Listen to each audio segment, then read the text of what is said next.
तो जो इन्फ्लुएंसर कह रहे हैं कि 25 में तो ऐसा मार्केट टूटेगा कि लोगों की पेंटे गिली हो जाएगी, तो उसका क्या, आपको नहीं लगता ऐसा होगा? मुझे तो आने वाले 5 मिनट का नहीं पता। और जो ये इन्फ्लुएंसर कह रहे हैं गिरेगा, तो उनसे पूछो क्या आपने शॉर्ट पोजीशन बना रखी है? क्या अब हर्षद मेहता बना जा सकता है? अगर हाँ तो कैसे नेक्स्ट हर्षद मेहता बने?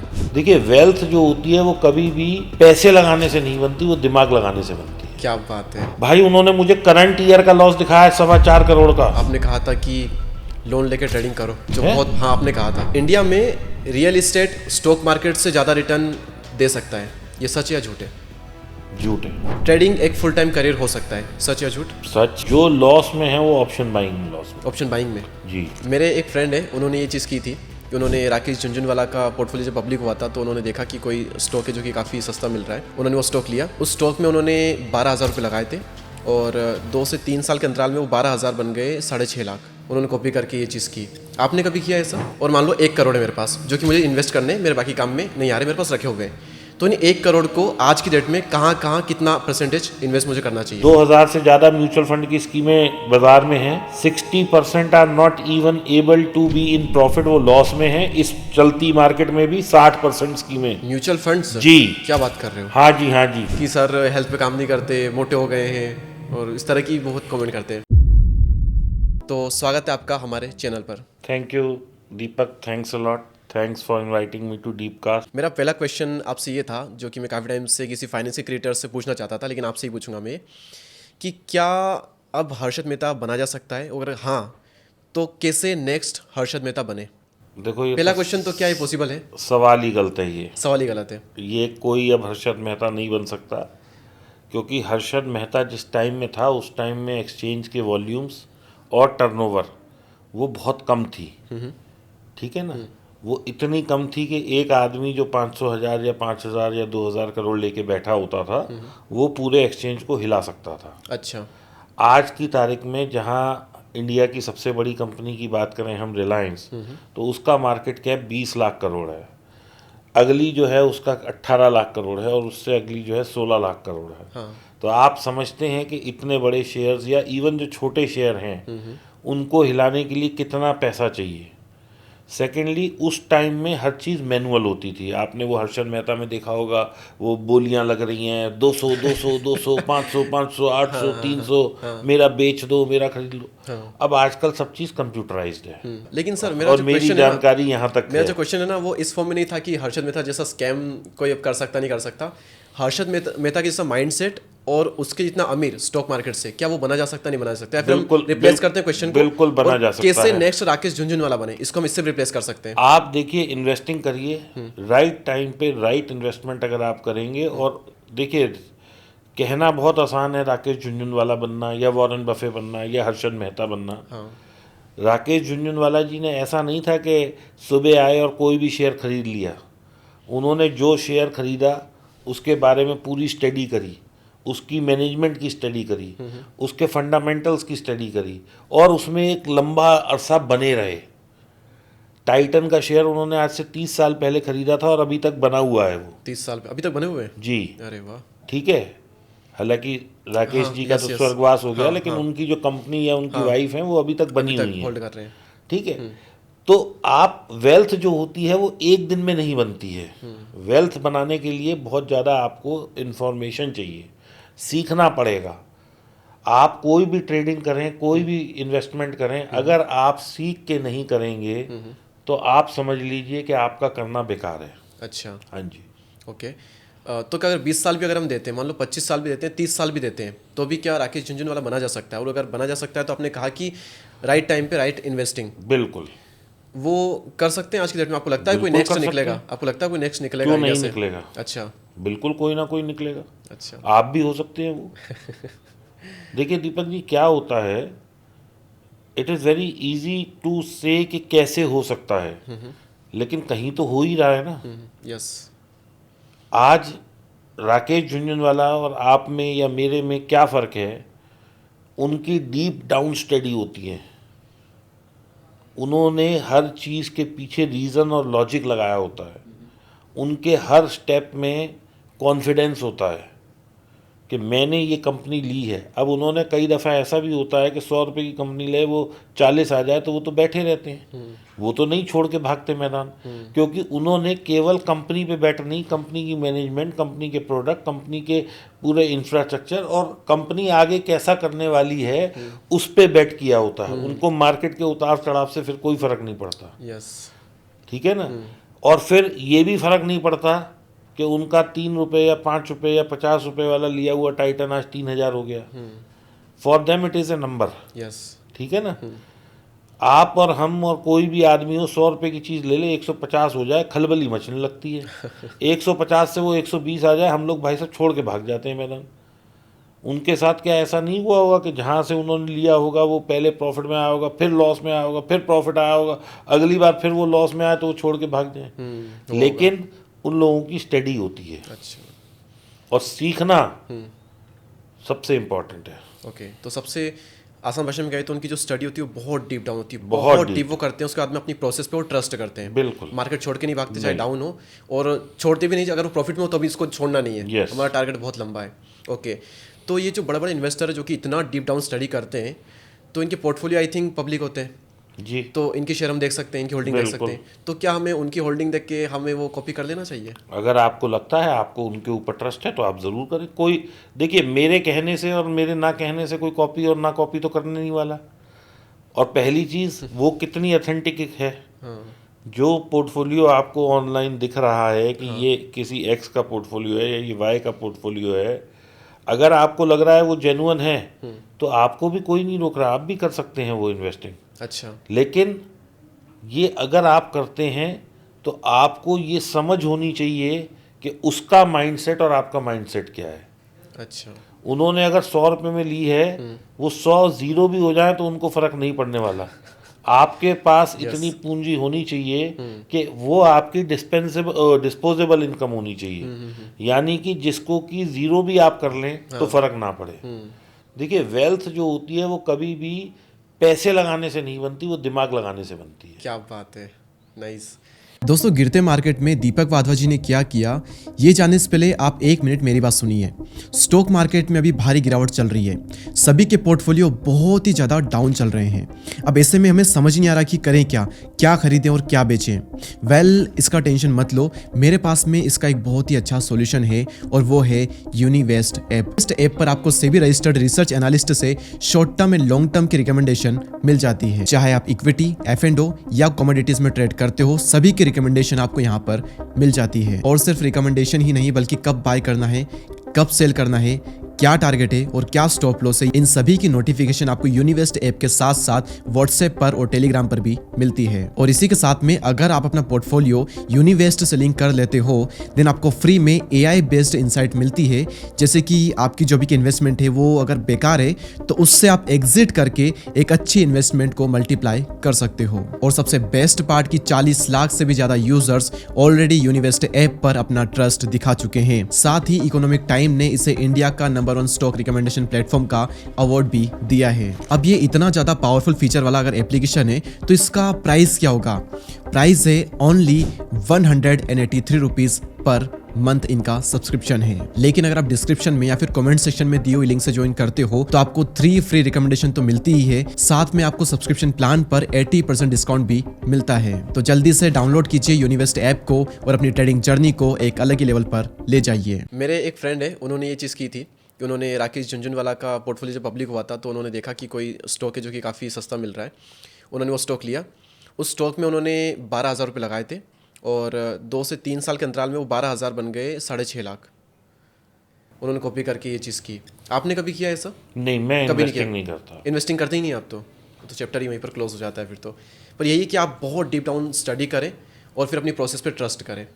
और बाकी तो आप टाइम साथ सीखते ही हैं जब मार्केट में होते हैं तो। क्योंकि राकेश झुनझुनवाला, हर्षद मेहता का भी हम देखेंगे तो उन्होंने भी बहुत बड़े बड़े लॉस खाए और वो भी बर्बाद हुए हैं स्टार्टिंग के कुछ सालों में। तो आप मार्केट से ही खुद ही सीखते हो।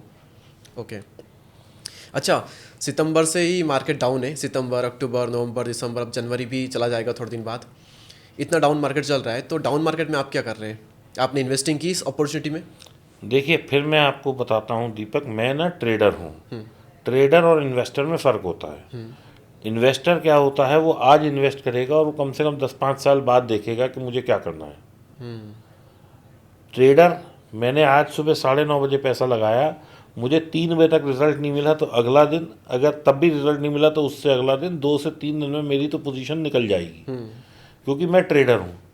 सो पीपल हैव टू अंडरस्टैंड कि क्या वो ट्रेडर हैं, क्या वो इन्वेस्टर हैं, क्या वो लॉन्ग टर्म ट्रेडर हैं, क्या वो स्विंग ट्रेडर हैं।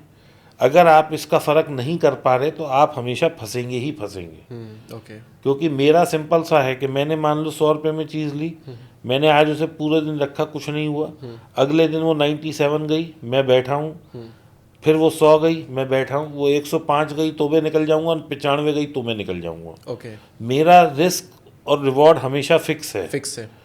इसीलिए मैं ट्रेडर हूँ। ओके।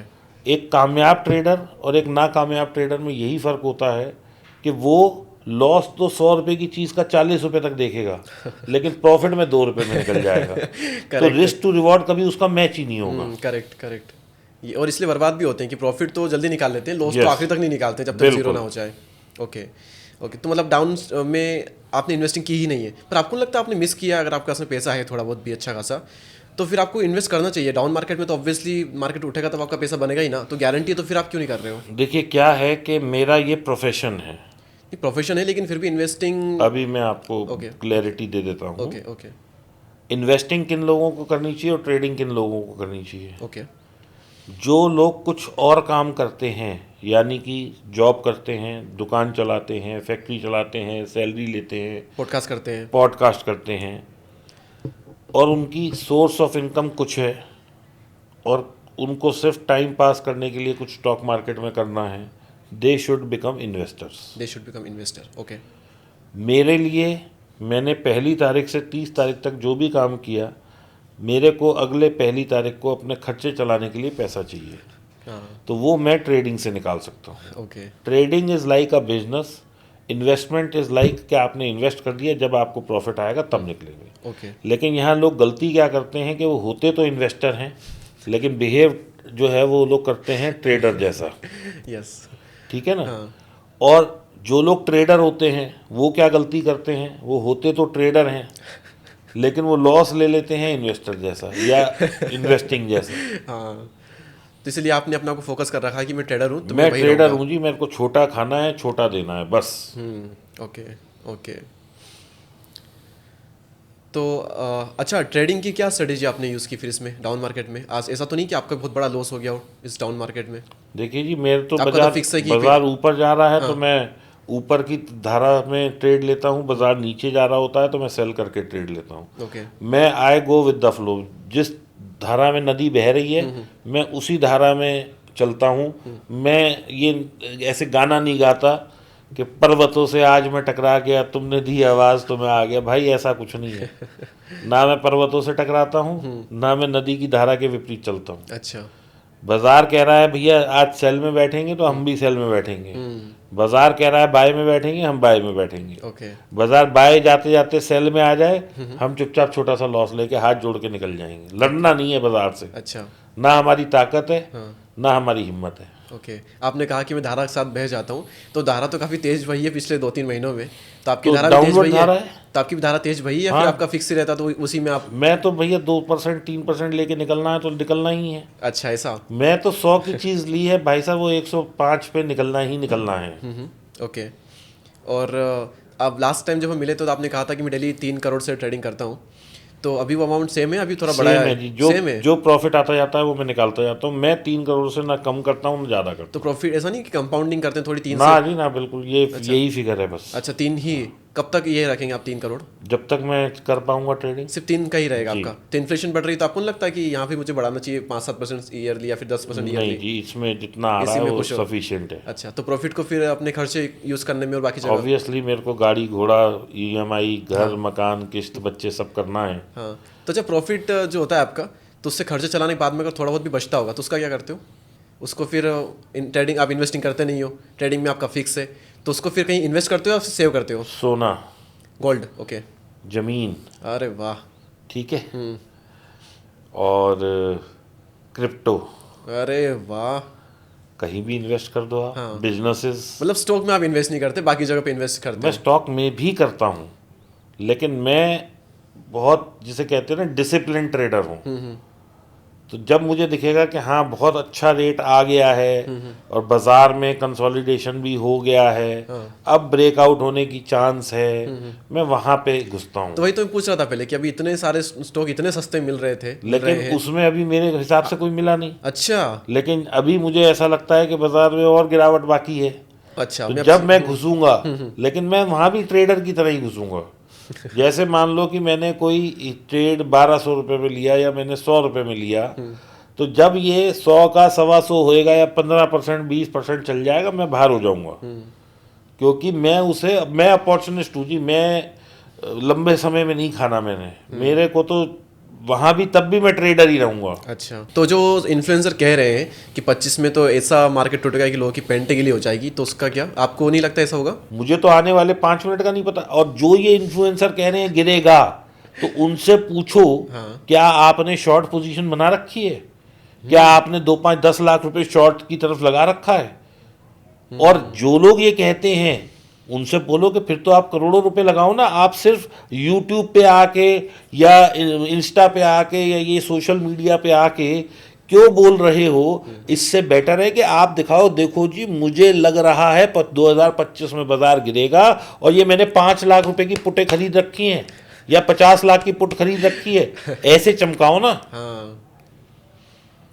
और 25 में कितना लंबे तक हम पुट ले सकते हैं? मुझे इसका आइडिया एग्जैक्ट नहीं है। मैं तो कह रहा हूँ दिसंबर की भी पुट अवेलेबल 2025 की हाँ। अवेलेबल है, होती है ना ये? तो आप चमकाओ। हाँ। और नहीं तो मत चमका रहे तो निफ्टी के 100 लॉट बेच के बैठो ना, हमें भी दिखाई दे कि हाँ भाई को कॉन्फिडेंस है। हाँ, और आपके पास में लाखों रुपए हैं, तो आप लाखों से करोड़ों तो तो बना ही मेरे सकते हो। पास तो भाई साहब कोई कॉन्फिडेंस नहीं है। मेरे तो चार्ट बोलता है, चार्ट पे मैंने लाइनें लगा रखी है और मैं हर बार सिखाता भी हूँ, अपने कोर्स में भी सिखाता हूँ, लोगों को ट्रेन भी करता हूँ इसके लिए कि भाई साहब कान रखो यूं बंद, हाँ आंख रखो यूं बंद। हाँ। ठीक है ना? जो स्क्रीन पे दिख रहा है फॉलो दैट। ओके। अगर आप स्क्रीन को फॉलो नहीं कर सकते और आपको सिर्फ लग रहा है, तो मैं कोरे कागज पे लिख के दे सकता हूं कि लॉस आपके घर आएगा ही आएगा। ओके। क्योंकि होता क्या है, आदमी नोशन बनाता है कि बाजार तो उठेगा, वो साला 100 वाली चीज़ 90 आ गई, वो कंफर्म करके बैठा बाजार उठेगा, वो 80 आ गई, वो बाजार उठेगा। फिर उसने दीपक को फ़ोन किया, दीपक मतलब तुम, हाँ भाई दीपक भैया बताओ क्या होगा? तुमने कहा बाजार उठेगा, वो 70 आ गया बाजार उठेगा, 60 आ गया बाजार उठेगा। कहाँ है बाजार? लेकिन मैं क्या करूंगा, जैसे ही वो 100 से 90 आएगा मेरा इंडिकेटर बोलेगा भाई बाजार नीचे जा रहा है, मैं निकल जाऊंगा या शॉर्ट बैठ जाऊंगा। निकला तो भी ठीक, शॉर्ट बैठ गया तो भी ठीक। नीचे जा रहा है, नीचे जा रहा है, नीचे जा रहा है, मुझे दिख रहा है लाइन के नीचे है, मैं शांति से बैठा हूँ। जब वो 60 आ गया, 55 आ गया, 55 के बाद वो 75 आया, 75 आया, मेरी लाइन के ऊपर आ गया, मैंने बाय कर लिया, मैं 75 से 100 पे फिर निकल गया। आप अभी वेट कर रहे हो कि 100 आएगा। हाँ। तो एक अच्छा ट्रेडर सिर्फ चार्ट और स्क्रीन पे यकीन करता है। चार्ट और स्क्रीन पे। एक नादान ट्रेडर मैं बोलूंगा, उसे मैं बेवकूफ नहीं बोलूंगा, नादान बोलूंगा, क्योंकि उसको ये अकल ही नहीं है कि भाई ये जो चार्ट चल रहा है ना, ये हमें सब कुछ बता रहा है। इसीलिए मैंने कहा ऊपर जाएगा बता के जाएगा, नीचे जाएगा बता के जाएगा। मुझे क्या जरूरत है? वो पहले मेरा दरवाजा खटखटाएगा, चार्ट बोलेगा देखो सर देखो मैं इस लाइन के नीचे जा रहा हूं, आपको शॉर्ट बैठना है, यू हैव टाइम, बैठो शॉर्ट। वही लाइन मेरा नीचे जब चला जाएगा बाजार, तो वही लाइन मेरा एसएल बन जाएगी, या मैं उसको ट्रेल करता जाऊंगा। फिर वो जैसे ही लाइन के नीचे, जो लाइन 90 पे मेरे को नीचे इंडिकेटर दे रही है, वही लाइन जब 55 से ऊपर जाएगा ना, तो 55-60 पे मेरे को बाय का सिग्नल देगी वही लाइन। वही ईएमए जो मैंने खींची हुई है, 20 की ईएमए या 15 की ईएमए या 17 की ईएमए, कोई सी डाल लो, कोई ज़्यादा फर्क नहीं है। जितना बड़ा नंबर डालते हो उतनी कंफर्मेशन ज़्यादा आती है। अब आपने 20 की ईएमए डाल ली 5 मिनट पे, बताएगी ना। और इसमें पता लगा कि मैंने बैंक निफ्टी में लगाया तो 2-2 हज़ार पॉइंट मुझे मिल गए खाने को। भाई एक छोटा एसएल है, वो लाइन भी तो चल रही है ना। बाजार अगर यहाँ है तो लाइन ऐसे चल रही है, ऐसे चल रहा है, ये एसएल की लाइन है और ये बाजार है, ऐसे चल रहा है। तो जब इस लाइन के ऊपर आएगी मैं निकल जाऊंगा, तब तक मैं शॉर्ट बैठूंगा। So people have to learn. लोग करोड़ों रुपए नुकसान दे देते हैं दीपक, और जिंदगी की त्रुटि ये है करोड़ों रुपए नुकसान देने वाले 10-20-50 हज़ार 2 लाख रुपए अपनी लर्निंग पे खर्च नहीं करते। ये मेरे लिए सबसे बड़ा सैड पॉइंट है। एग्जैक्टली, ये तो है। अभी मैं एक भैया से मिला, वो कहीं से आए थे मेरे से मिलने, उनका लॉस देख के मेरी भाई साहब ऐसी तैसी हो गई। कब की बात है ये? 2 महीने हो गए इस बात को। इसी डाउनफॉल में मतलब? इस डाउनफॉल से भी पहले, अच्छा। शायद मतलब पिछले साल, मतलब 2024 नवंबर दिसंबर में आए होंगे। हाँ, तो उस टाइम मुझे चल रहा था मुझे एग्जैक्ट डेट नहीं ध्यान। ओके। भाई उन्होंने मुझे करंट ईयर का लॉस दिखाया 4.25 करोड़ का। तो 4.25 करोड़ का? जी, और 4.25 करोड़ में उनको ये नहीं पता था कि ऑप्शन बिहेवियर क्या होता है। बाप अरे भाई तुम 2-2.5 लाख रुपए कहीं अपनी एजुकेशन पे खर्च कर लेते, 5 लाख एजुकेशन पे खर्च कर लेते, तो लोगों को ये समझना पड़ेगा कि एजुकेशन पे 2-5 लाख खर्च करना ये करोड़ों रुपए से सस्ता है। बहुत सस्ता है। आज लोग कहते हैं कि अंबानी जी के पास जहाज है, अडानी जी के पास जहाज है, या प्राइम मिनिस्टर के पास अपना खुद का जहाज है। वो इसलिए नहीं है कि उनको उस जहाज से लोगों को दिखाना है, वो इसलिए है कि आज अंबानी जी अपने घर से चलें, एयरपोर्ट आएँ, जहाज में बैठें, 2 घंटे 4 घंटे लगाएं और फिर वो जहाज चले। इससे बेटर है वो अपने घर से हेलीकॉप्टर से उड़े और तुरंत पहुंच गए। उन्होंने अपने 4 घंटे बचा लिए, क्योंकि अगर वो पूरे साल में, महीने में 10 करोड़, 100 करोड़, 20 करोड़ जो भी कमाते हैं, जब आप उसको 30 से डिवाइड करें तो पर डे की इनकम आ गई, 8 से डिवाइड करें तो पर घंटे की आ गई। वो पर घंटा उनके लिए उतना कॉस्टली है, उससे बेटर वो उतना ज़्यादा कमा लेंगे।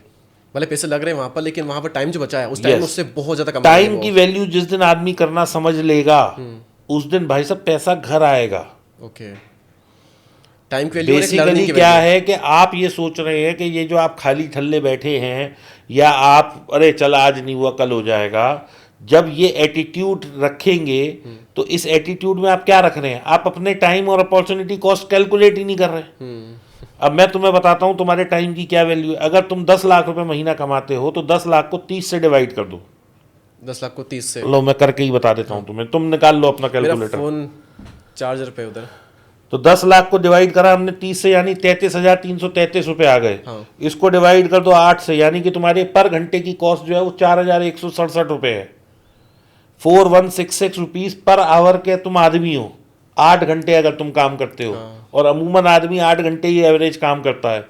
तो अब अगर तुमने 2 घंटे खाली बैठ गए तो तुमने अपनी जिंदगी के 8,000 रुपए वेस्ट कर दिए। Yes, exactly. तो यही फर्क होता है। जो बड़े लोग होते हैं वो क्यों उनका टाइम की वैल्यू होती है, क्योंकि वो हर आवर को, हर मिनट को एक्चुअल में यूज करते हैं। They are not wasting their time. Exactly. तो लोगों को टाइम की और लर्निंग की वैल्यू समझनी पड़ेगी। एग्जैक्टली। लर्निंग के लिए पैसा खर्च नहीं करेंगे और टाइम वेस्ट भी करेंगे। यस। और फिर लॉस खा करके आपके पास आएंगे बाद में। अब देखो सिचुएशन को समझो। 4 करोड़ का अगले का लॉस है, सारे जीवन भर की पूंजी उसने वहां लगा दी। वो जीवन भर की पूंजी थी 4 करोड़, इतनी ही थी, ठीक है जी। अब उनके पास बचे हैं 10-15 लाख रुपए। क्या 15 लाख से 4 करोड़ कमाए जा सकते हैं? नहीं कमाए जा सकते। कमा सकते हैं, मैं ये नहीं कह रहा कि मतलब बिल्कुल एडमेंट नहीं हूं मैं कि नहीं कमाए जा सकते, लेकिन नॉर्मली नहीं कमाए जा सकते। हाँ, प्रैक्टिकली उनके लिए पॉसिबल नहीं है। यस। अगर कमाने होते हो तो 4 करोड़ से वो 10 लाख में नहीं आते।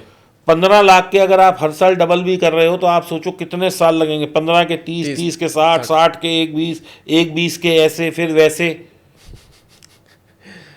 बहुत मुश्किल है। तो अगर हमारे पास मान लो 10 लाख या 15 लाख है, 15 के होंगे 30, 30 के होंगे 60, 60 का 1 20, 1 20 के 2 40, 2 40 के जब डबल होंगे तो 5, ठीक है।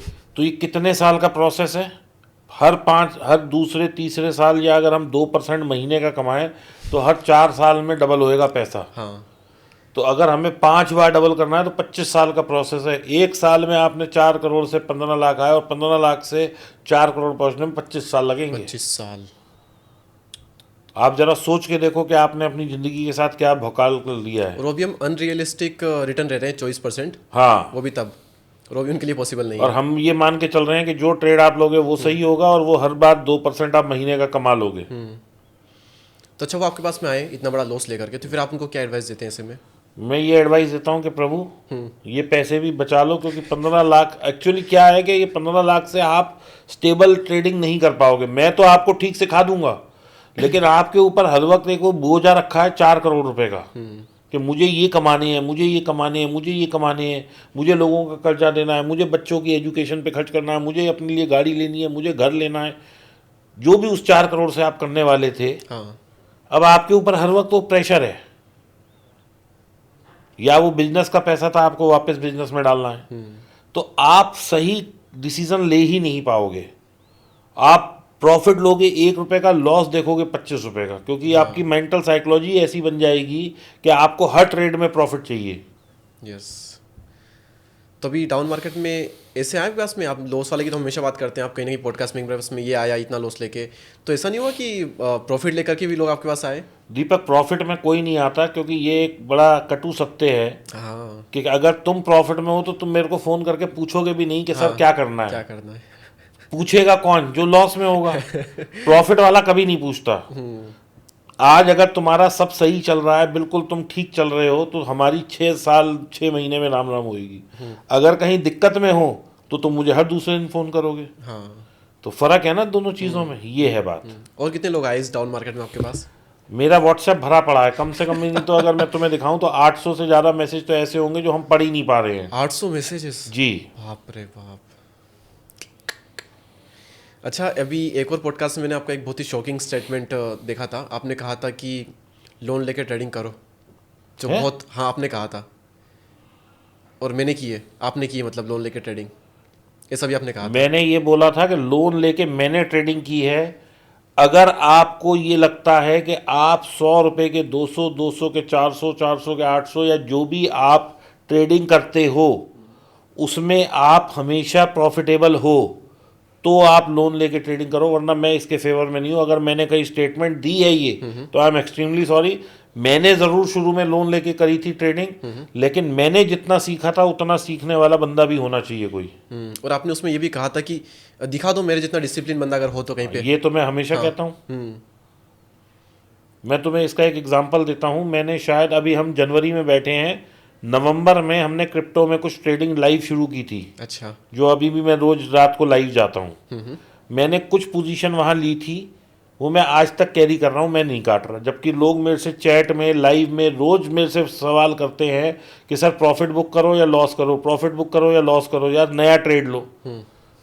मेरे वही ट्रेड चल रहे हैं, मैं 40-50% मुनाफे में बैठा हूँ और मैं अपना मुनाफा लोगों को भी दिखाता हूँ, लेकिन मैं नहीं बार बार ट्रेड करता।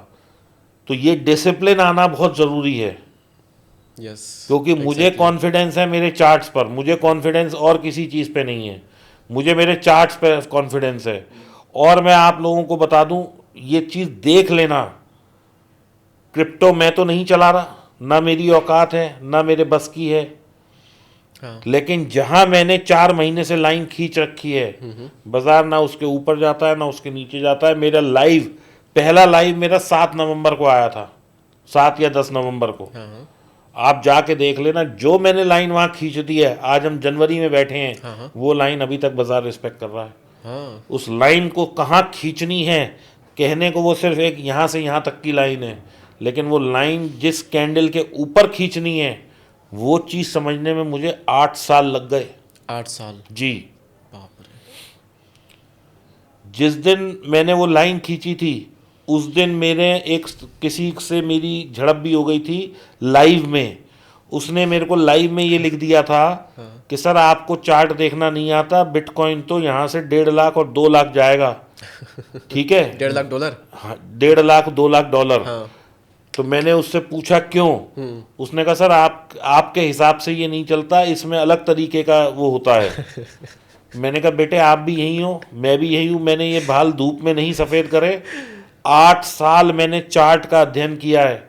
और दीपक, मैं बहुत बड़ी बात नहीं कहता, लेकिन एक एक दिन में मैं 100 चार्ट देखता था। 3 बजे से लेके रात के 12 बजे तक मैं ऑफिस में बैठ के चार्ट देखता रहता था और लाइनें खींचता रहता था कि ये चार्ट में ये लाइन की रिस्पेक्ट हो रही है।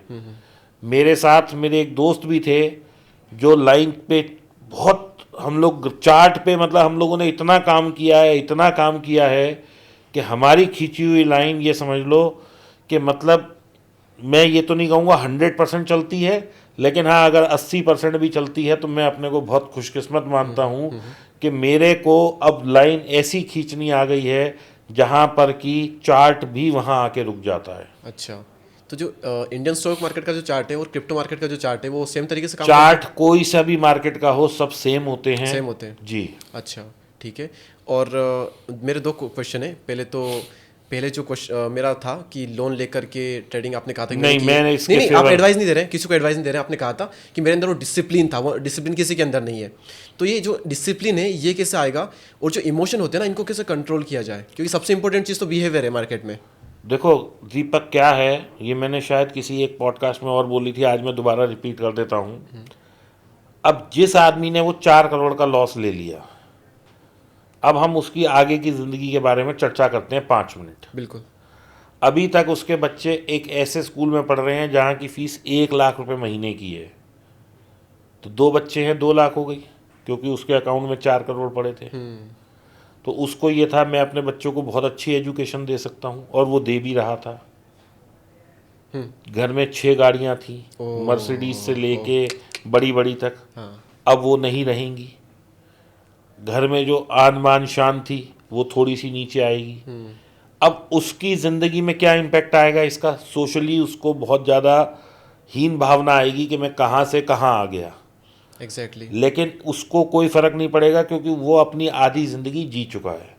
लेकिन उसके बच्चे जो अभी 1 लाख वाले स्कूल में जा रहे थे, जब वो वहाँ से पढ़ के निकलते तो उनका यकीनन वो किसी ऐसे स्कूल या ऐसे कॉलेज या विदेश में कहीं एडमिशन कराता, क्योंकि उसके पास पैसा अथार पैसा था। ठीक है, जिससे कि उसको कहीं पे उनकी लाइफ एक अलग लेवल पे सेटल हो जाती। एग्जैक्टली। वो विदेश जाते, हो सकता है वहीं से ही वो किसी कंपनी में जॉब कर लेते, उनका 1-2 करोड़ का पैकेज हो जाता। अब क्या होगा, उन्हें उस 1 लाख रुपए पर मंथ की फीस से निकाल के हो सकता है 5-10 हज़ार वाली फीस में डालना पड़ जाए, और डाला भी है। ठीक है। ओके। अब वो बच्चे इंफीरियरिटी कॉम्प्लेक्स में हैं। जो लोग मर्सिडीज से उतर रहे थे वो आज होंडा सिटी पे आ गए। अब आगे की उनकी लाइफ उतनी लेविश नहीं रही। जब वो लाइफ लेविश नहीं रही तो अब वो विदेश नहीं जा पाएंगे, वो यहाँ के किसी स्कूल कॉलेज में पढ़ेंगे। उनके मन में एक हमेशा ये अभाव रहेगा कि हम पहले ऐसे थे, आज हम ऐसे हो गए। आपने अपने दिमाग को समझा लिया कि समय है यार, ऐसा हो जाता है। एक बच्चा जो इतना मासूम है, उसकी क्या गलती थी कि वो 1 लाख रुपए वाले स्कूल में पढ़ रहा था, और उसकी क्या गलती है कि वो 10,000 वाले स्कूल में आ गया, वो भी एकदम से। उसके लिए कितना बड़ा ट्रॉमा है ये। क्या वो बच्चा और बच्ची उस ट्रॉमा से निकल पाएंगे, मुझे नहीं पता। क्या वो नए एटमॉस्फेयर को एक्सेप्ट कर पाएंगे, मुझे नहीं पता। लेकिन उसके एक डिसीजन ने एक बच्चे का कैरियर कहाँ पहुँच सकता था वो यहाँ पहुँच गया, सिर्फ उसके एक डिसीजन से। उस एक ने कितनों की लाइफ पे इम्पैक्ट डाला वो भी नहीं सोच सकता। ठीक है ना। और ये चीज़ मैंने मेरी अपनी खुद की ज़िंदगी में फेस की है। जब मैंने लॉस लिया था, मेरा बच्चा हमेशा स्कूल में फर्स्ट आता था। 12वीं के बाद मैं उसे सारी ज़िंदगी कहता रहा कि बेटा मैं तुझे विदेश भेजूंगा। मैं विदेश नहीं भेज पाया क्योंकि मेरे पास पैसे नहीं थे। अगर मैं उसे विदेश भेजता तो आज उसकी लाइफ की डायरेक्शन ही अलग होती। तो इसलिए हर आदमी को ये समझना पड़ेगा कि जो मैं लॉस ले रहा हूँ ये मैं अपने ज़िंदगी के साथ खिलवाड़ नहीं कर रहा, ये मेरे परिवार पे इम्पैक्ट करेगा। ओके। तो अपने लोगों के बारे में सोचो एक बार, कुछ भी तो करने से इसलिए दिमाग को आपको ऐसे समझाना है कि ये पैसा मेरा नहीं है, ये पैसा मेरी फैमिली का है, and I am answerable to them. Yes, exactly. ठीक है ना। इनक्रेडिबल। क्योंकि जब आप 1 लाख रुपए कमा रहे होते हैं और आप 10 लाख कमाने लग जाते हैं, तो आप गाड़ी लेते हैं तो बच्चे आपके भी उस गाड़ी में बैठ के जाते हैं। तो बच्चे प्राउड फील करते हैं कि हमारे पास कार है, पापा ये कर रहे हैं। लेकिन जब वही पापा नीचे की तरफ आने लग जाते हैं तो उन्हीं बच्चों को, क्योंकि देखिए आप तो प्रैक्टिकली स्ट्रांग हैं, वो बच्चा उतना प्रैक्टिकल स्ट्रांग नहीं है। उसको स्कूल में बुली फेस करनी पड़ सकती है, उसको अपने दोस्तों के सामने ऐसा हो सकता है कि वो कुछ सहना पड़ जाए। और आप लोग पिक्चरों में देखते भी हैं, कोई मैं ऐसी बात नहीं बता रहा जो दुनिया से बाहर है। ये तो हम हर मूवी में ही देखते हैं ना कि अगर कोई फादर का डाउनफॉल होता है तो उसके बच्चे के जो दोस्त होते हैं वो कुछ ना कुछ कह देते हैं। Right right. तो आप सोच रहे हो वो बच्चे पे कितना इम्पैक्ट आता है। एग्जैक्टली। तो आपकी साइकोलॉजी को सही करने का तरीका ये है कि आप ये सोचें कि उससे कितने लोगों की लाइफ इम्पैक्ट हो रही है। और जब आप इस चीज़ को सोचने लग जाएं, जब आप इस चीज़ के बारे में करने लग जाएं, और जब आपको ये समझ में आ जाए कि मेरे एक कथन से या मेरे एक कर्म से कितने लोगों की लाइफ इफेक्ट हो रही है, आप अपने आप रुक जाया करेंगे। और कितने लंबे टाइम के लिए इफेक्ट हो सकती Yes. है। और सबसे बड़ी चीज़ कि उसके अंदर फाइनेंशियल इनसिक्योरिटी जो आएगी ना, उसे अंदर अंदर खाएगी दीमक की तरह। यस, वो सबसे बुरी चीज़ उसके साथ होगी। बिल्कुल। और एक और चीज़ आपने कही थी अभी कि चार्ट्स में मेरी मास्टरी है और इतना डीपली उनको स्टडी किया। मेरी मास्टरी नहीं है। मैं अगर 100 लोग हैं, 100 में से अगर 90 लोग चार्ट देखना चाहते हैं तो मैं उस 2-5 लोगों में आता हूं जो उन 90 से बेटर देख लेते हैं। हाँ, तो उसको ही मास्टर कहते हैं सर। नहीं, उसको मास्टर नहीं कहते। मास्टर किसको कहते हैं? मास्टर कहते हैं जो मेरे से भी अच्छा देख लेता है। अच्छा, हाँ। ओके। इंडियन मार्केट में ना ऑप्शन ट्रेडिंग काफ़ी मुश्किल हो गई है क्योंकि मैनिपुलेटर्स काफ़ी आ गए हैं। तो कब आपके चार्ट काम करे कब ना करे, आपको लगेगा कि मार्केट ऊपर जाएगा, सडनली वो गिरा देते हैं। तो आपको क्या लगता है हमेशा ही काम करते हैं चार्ट्स आपके? ये चीज़ आपके साथ नहीं हो कि आप देखो, भी इनमें फंस गए हो? मैं इसको I am not a supporter of this manipulation and all. अच्छा। वो क्यों मैं ऐसा कह रहा हूँ क्योंकि जब वीकली एक्सपायरी चल रही थी बैंक निफ्टी की, तो ऑलमोस्ट 60 लाख 65 लाख करोड़ की पर डे की टर्नओवर होती थी।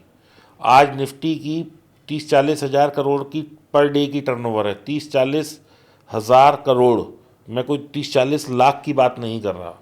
तो जहाँ इतना बड़ा वॉल्यूम होता है वहाँ मुझे नहीं लगता कि मैनिपुलेशन हो सकता है। मैनिपुलेशन मतलब इंडियन मार्केट में नहीं होता? आप दीपक इसको गलत समझते हो जो मैनिपुलेशन कहते हैं। अब आपके पास, आप मान लो FII या DII हो। हाँ। आप 20,000 25,000 करोड़ लेके बैठे हो।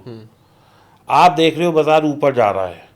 अब आपको बाजार, आप क्या हो, रिटेल के अगेंस्ट में आप ही तो हो। हाँ। रिटेल अगर खरीद रहा है तो आप बेच रहे हो, रिटेल बेच रहा है तो आप खरीद रहे हो। आप हमेशा रिटेल के अगेंस्ट में हो ना। अब मान लो सब लोग खरीद रहे हैं और आप भी खरीदने लग जाओ, तो बेचेगा कौन? हाँ, ठीक है। सही है। तो जो बड़ा पूंजीपति होता है वो हमेशा बाजार के विपरीत होता है, या वो बाय डिफॉल्ट विपरीत हो जाता है। क्योंकि अगर मेरे पास 40,000 करोड़ हों और मैं बाय करने लग जाऊं, बाय कर रहा हूं, तो कोई तो बेच रहा है तभी तो मैं बाय कर रहा हूं। एग्जैक्टली। हाँ। अब मैंने अपना मान लो 2, 5, 10, 20, 50 हज़ार लॉट बाय कर लिया या 30,000 लॉट बाय कर लिया, और जब मैंने एकदम से उन्हें बेचा तो स्पाइक बन गई और एकदम बाजार नीचे आ गया। अब इसको तुम मैनिपुलेशन बोलोगे 1, एक बड़े ट्रेडर का एक्चुअल ट्रेड बोलोगे 2, या मार्केट ऐसे ही चलता है 3। हाँ, आप क्या बोलते हो थर्ड वाला? मैं तो ये बोलता हूँ मार्केट ऐसे ही चलता है। ओके। भाई एक बात बताओ, ये क्या हमने और चीज़ों में नहीं देखा?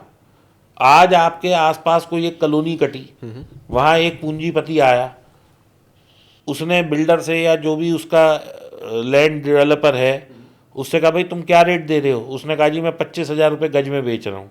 वो कहेगा ठीक है मैं तेरा सारा माल उठा लूँगा, बता 18,000 में देगा या नहीं? कहेगा ना वो। तो वो क्या मैनिपुलेट कर रहा है या वो व्यापार कर रहा है? नंबर 1 बिल्कुल लॉजिकल रीजनेबल व्यापार कर रहा है। लेकिन उसने कहीं बेचने वाले के सिर पे बंदूक नहीं रखी है। बेचने वाला कह सकता है भाई साहब मैं तो 25 का ही बेचूंगा, लेकिन वो 18 में बेच जाता है उसे, क्योंकि उसे भी पैसा चाहिए। अब 18 में जिसने जो चीज़ ले ली है उसे पता है कि ये 25 में बेच रहा था, लेकिन वो बेच रहा था 25 में। अब डिमांड क्रिएट हो गई है क्योंकि मैंने खरीद लिया, तो लोगों को लग रहा है भाई लोग आ रहे हैं यहाँ, वो 30 में बेचने लग जाए तो क्या वो गलत कर रहा है? आज तुमने एक ज़मीन का टुकड़ा खरीदा, कहीं खरीदा है घर के आसपास? क्या ज़मीन खरीदी है तुमने? खुद प्लॉट लिया था घर का। कितना बड़ा? 1000 स्क्वायर फीट। 1000 स्क्वायर फीट नहीं, 100 गज हो गया। हाँ, यही हो। गज का मुझे एग्जैक्ट आइडिया नहीं है। स्क्वायर चलो फीट 1000 स्क्वायर फीट। हाँ। कितने का लिया था भाई? ये हमने लिया था 23 लाख के 23 लाख का। आज कितने का बिकता है? आज 35-40 के अराउंड। क्यों 35-40 का बेचोगे तुम? क्यों तुम लूट रहे हो लोगों को? क्यों तुम्हें बीच में 15,000 का मुनाफा चाहिए 15 लाख का? भाई क्यों? ऐसे ही होता बेच है। दो 23 लाख में। क्यों बेचेगी, वो तो ऐसे ही होता है ना, ये तो ऐसे ही काम करता तो है। जब स्टॉक मार्केट में अगर कोई कर रहा है तो तुम उसे मैनिपुलेशन कह रहे हो यार, ये क्या बात हुई। ओके। जो भी आदमी पैसा लगाएगा वो मुनाफे के लिए ही लगाएगा। किसी का डायरेक्ट मुनाफा होता है, किसी का इनडायरेक्ट होता है, ठीक है ना। ओके। FII HNI DII जब खरीदते हैं तो रिटेलर बेच रहा होता है, जब रिटेलर खरीद रहा होता है तो वो बेच रहे होते हैं। जब वो बेच रहे हैं तो एक लेवल तक वो बेचते गए बेचते गए बेचते गए, बाजार नीचे गया, अब उन्होंने एक साथ सारा माल वापस खरीद लिया। अब आपने अगर स्टॉप लॉस नहीं लगाया तो आपको लग रहा है कि भाई बड़ी वो बन गई विक, या बड़ी कैंडल बन गई, या बड़ा एकदम से स्पेकुलेशन आ गया। भाई खरीद बेची तो है, और उसने कोई तुम्हारे सिर पे बंदूक रख दी थी कि तुम्हें करना ही है, मत करते, तुम्हें लगना है, और तुमने क्यों नहीं स्ट्रिक्ट स्टॉप लॉस लगाया।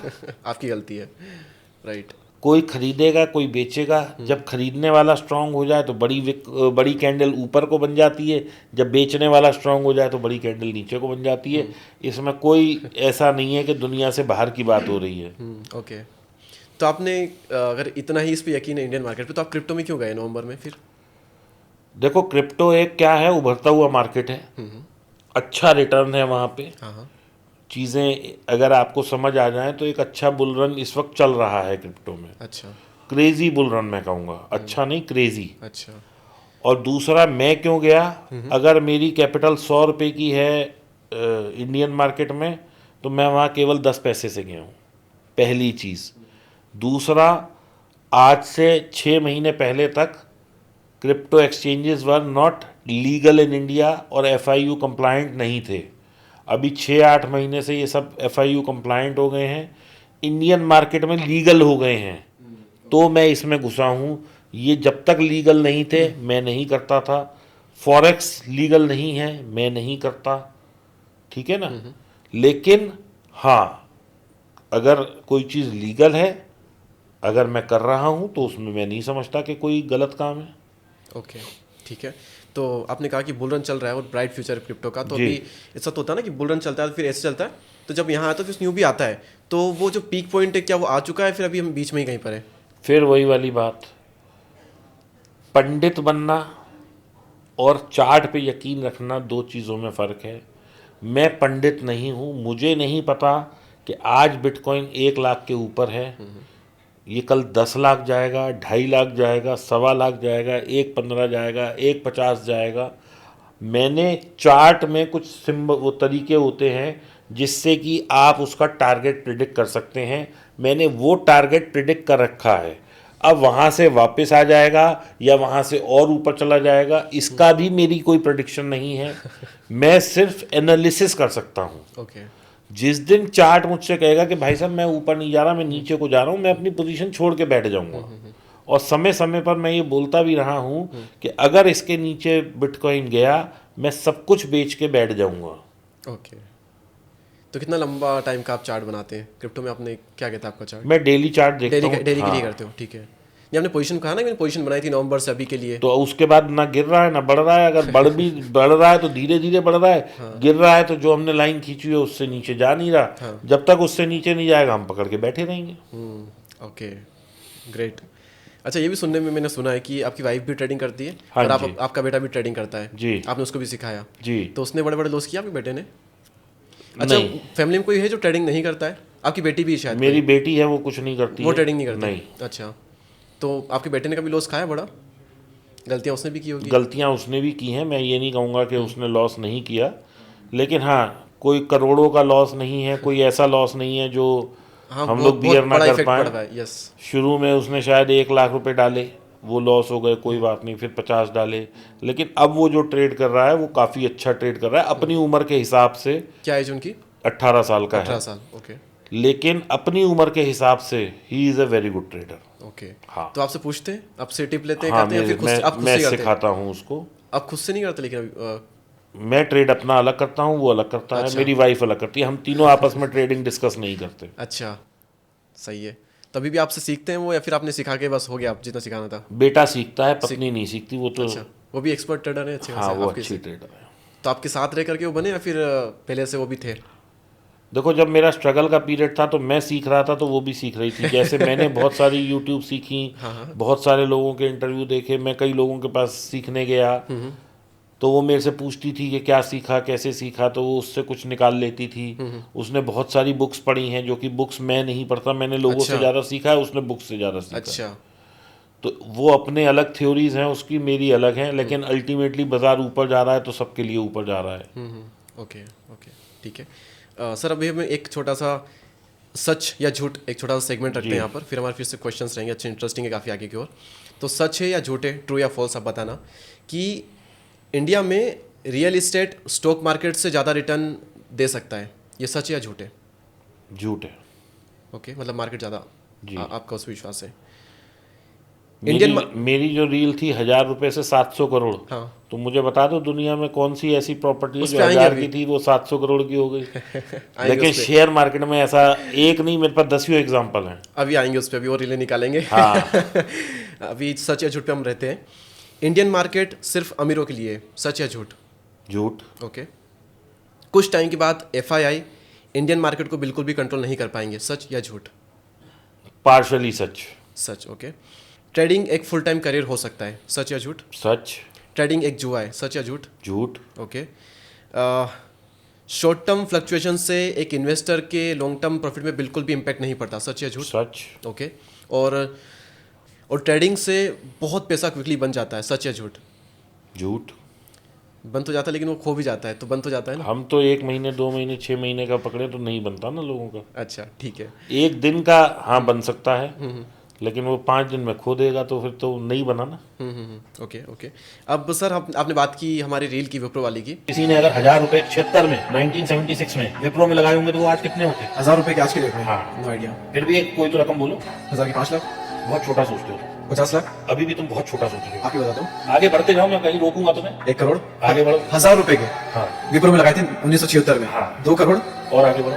2.5-3 करोड़, चलो मैं तुम्हें एक छोटी सी सीढ़ी का पहला कदम रख देता हूँ, उसके ऊपर तुम फिर 100 करोड़ से जाना है। आगे बढ़ो। 100 करोड़ से ज्यादा है। आगे बढ़ो। 150 करोड़, और आगे बढ़ो। 200, और आगे बढ़ो। 300, और आगे बढ़ो। 500, और आगे बढ़ो। 1,000 रुपए लगाए थे ना, 1,000 रुपए। या फिर वो कंटिन्यूस लगाए जा रहे हैं? 1,000 रुपए एक बार एक आदमी ने बस लगाए थे। अच्छा। आज कितने हैं? अब आप ही बता दो। वो करीब 700 से 800 करोड़। 700 से 800 crore. This is the power of investing. तो वो मेरे अकाउंट पे 97 मिलियन पे, और वैसी हरामखोर स्टक हुई है वहाँ पर, वो 100 पे जा ही नहीं रही है 3-4 महीनों से, वहीं स्टक है 97 पर। वो भी बड़ी बात है अपने आप में। मेरे अकाउंट पर 97 है, किसी एक पर 20 मिलियन है, किसी पर 10 मिलियन, किसी पर 5 मिलियन, ऐसे ओवरऑल अगर हम देखेंगे ना फेसबुक, इंस्टा, यूट्यूब सब मिला के, तो 200-300 मिलियन व्यूज़ पर वो रील है। अब उस रील पर ना कई सारे कमेंट्स भी आए हुए हैं, यूट्यूब वीडियो पे कमेंट्स आए हुए हैं कि वो जो फिगर था वो गलत था, और कुछ इन्फ्लुएंसर मिले, उन्होंने कहा कि वो 1,000 नहीं 10,000 था। उसके बारे में भी हमने वीडियो में डिस्कस की थी, लेकिन वो रील में वो बात साबित नहीं हुई थी, हमने वीडियो में देखो, बताया मैं था। बताता हूँ। पहली चीज़, वो ईयर गलत था, फिर जब मैं बोल गया और वो लोगों ने ट्रोलिंग शुरू करी।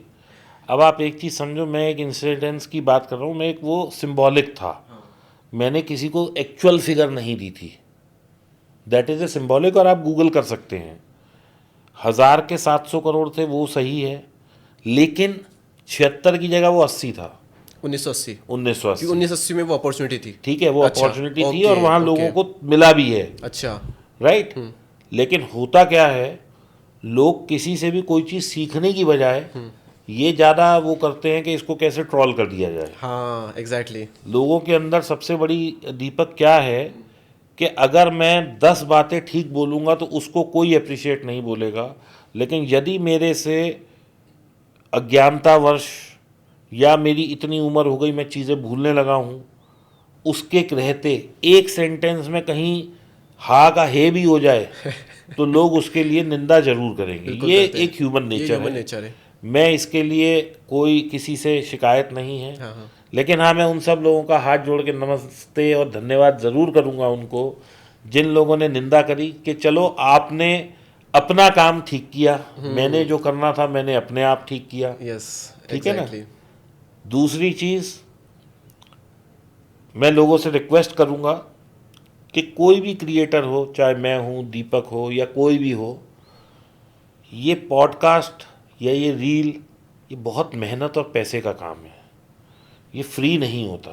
यस, ना हम इतने खाली होते हैं कि बस बैठे मूड किया बना दिया। लोग कमेंट करते हैं कि बस 2 लोग बैठो, कुछ ठीक भी है, बकचोदी चालू करो इसके और लिए बहुत podcast हो गया। मेहनत करनी पड़ती है। आज दीपक आया, ये देखो, दिखाओ भाई, ये इतने सारे सवाल लिख के लाया है, इतनी, तो इसने कम से कम आज के पॉडकास्ट के लिए 6-8 घंटे पहले लगाए होंगे कि मेरे को ये पूछना है, ये पूछना है, ये पूछना है। और ये सब सवाल आप लोगों ही हमें देते हैं अपने डिफरेंट Comment section में कहीं कमेंट कहीं में आंसर करके। तो आप लोग इस चीज़ को थोड़ा सा यदि अप्रिशिएट करेंगे ना, तो अगर अभी हम 10 कर रहे हैं, हम लोग 100 करने लगेंगे। आप लोग, और दूसरा, जो लोग ये सोचते हैं कि ये तो यूट्यूब से बहुत कमा रहा है, तो दोस्तों, जिसको मेरा यूट्यूब या दीपक धैया का या जिसका भी आपको लगता है, एक बार आइए, हमारे ये स्टूडियो सेटअप का खर्चा देखिए, एक एक कैमरे की कॉस्ट देखिए, लाइट की कॉस्ट देखिए, समय की कॉस्ट देखिए, आदमियों की सैलरी देखिए, Exactly. और फिर जो हम कमा रहे हैं, आप लोग ये ना रो दें कि भाई ये कर क्यों रहे हो। तो बात है, ये सिर्फ हम अपने पैशन के लिए कर रहे हैं। और मैं तो इसलिए कर रहा हूँ कि जब मैं तकलीफ़ में था तो मेरी हेल्प किसी ने नहीं की। मैं चाहता हूँ कि मेरे को भगवान ने इतना सामर्थ्यवान बना दिया कि अगर मेरे से आप लोग कोई एक आदमी भी ये बात समझ पाए कि ट्रेडिंग कैसे करनी है, तो मैं उस ऊपर वाले का शुक्रगुजार करूँगा कि मेरे को इस लायक बना दिया। बहुत लोगों ने सीखा है सर आपसे, अच्छे कमेंट्स भी जो हैं उस लोग पर, अच्छे कमेंट्स हैं, बहुत है, 80% अच्छे ही हैं हमारे वीडियोस पर। चलिए, ये बात के लिए मैं थैंकफुल हूँ लोगों का, क्योंकि मैं कहीं भी जाता हूँ तो लोग बड़ा अप्रिशिएट ही करते हैं इस बात को। लेकिन थोड़ा सा ये समझिए कि अगर कहीं एक आध और साल में गलती होना, भाई हम कहाँ की बात कर रहे हैं, 80, यानी कि आज हम 35 कितने 20 और 25 45 साल 45 साल पहले की बात कर रहे हैं। तो ऐसे ही कहा जाता है 40-45 साल पहले, कोई एग्जैक्ट डेट नहीं देता। हाँ, ठीक है ना। तो अगर मेरे से 76 निकल गया 80 की जगह, तो वो कोई इतना बड़ा, it was not a very big crime that I have done. खैर, फिर भी मैं हाथ जोड़ के माफ़ी मांगना चाहता हूँ अगर किसी की भावनाओं को ठेस पहुंची नहीं, है। इतनी किसी भावना को ठेस नहीं पहुंची, वो तो बस ऐसे ही लोग ट्रोलिंग फोकट की कर रहे थे। और एक और चीज़ थी उसमें कि अगर वो जो अमाउंट था 1000 या 10,000 अगर हम उस टाइम लगाते, तो वो तो अभी 1000 हमें कम लग रहा है, लेकिन उस वक्त उसकी जो वैल्यू थी वो थी 3,21,945। तो वो बड़ा अमाउंट है आज भी, 3 लाख आज की डेट में देखें तो। और उस टाइम किसको पता था कि ये विप्रो इतना जाएगा।